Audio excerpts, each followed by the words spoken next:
검찰권 남용을 통한 봐주기와 기득권 카르텔의 실체가 드러나고 있는 김기현 전 울산시장 등의 지역 토착 비리 의혹 사건은 검찰개혁의 절실함을 보여줍니다.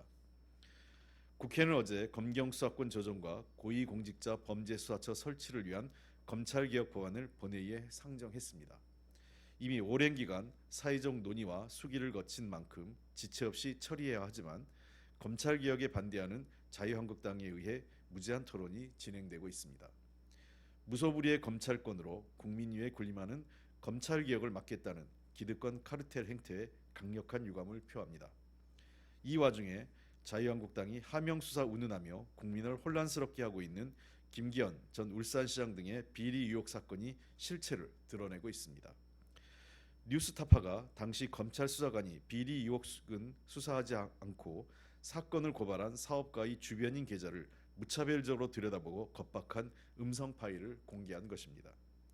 아파트 인허가권을 조건으로 김기현 전 시장의 동생과 30억의 용역 계약을 체결한 사업가가 김기현 시장과 동생 등을 고발한 사건에 대해 검찰이 비리 의혹은 봐주기로 무혐의 처분하고 오히려 고발인을 별건 수사로 구속했다는 것입니다.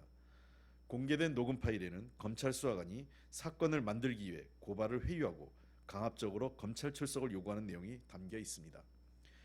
경찰에서 사건을 수사했던 경찰관은 검찰이 사건 협의도 하지 않고 사건을 무마 왜곡했다고 증언했습니다. 당시 이러한 검찰의 행태에 위축된 경찰 지도부가 수사를 만류했으나 오히려 수사 실무자는 비리 혐의가 명확했기에 수사를 진행했다고 밝혔습니다. 보도에 따르면 검찰은 박근혜 대통령 재임 시기인 2016년 이미 김기현 전 시장과 형제의 비리 의혹 수사에 착수했으며 경찰의 사건 담당자도 비리 혐의에 대해 자발적으로 수사를 진행했다고 증언하고 있습니다. 이는 자유한국당의 하명수사라는 근거 없는 의혹 제기에 검찰이 무리하게 수사에 나섰다는 것을 보여주는 것입니다. 특히 음성 파일의 당사자로 울산지검에서 고발인 주변의 계좌를 뒤지는 별건 수사, 먼지떨이식 수사를 실행한 수사관이 현재 서울중앙지검의 하명수사 의혹 수사팀에 파견되어 있다는 점이 밝혀졌습니다. 이는 검찰이 또다시 사건 조작, 정치 수사를 획책한다는 의혹을 피할 수 없다는 점에서 매우 부적절한 것임을 지적하지 않을 수 없습니다. 이 사건은 전형적인 지역 토착 비리로 철저히 진실을 밝혀 상응한 처벌을 받아야 함에도 검찰은 비리 의혹 세력과 한몸으로 비리를 덮고 범죄를 고발한 사람에게 죄를 뒤집어 씌웠다는 의혹을 받고 있습니다. 이 과정에서 밝혀지게 있는 사실들은 검찰 적폐의 종합판이라고 할 수 있습니다.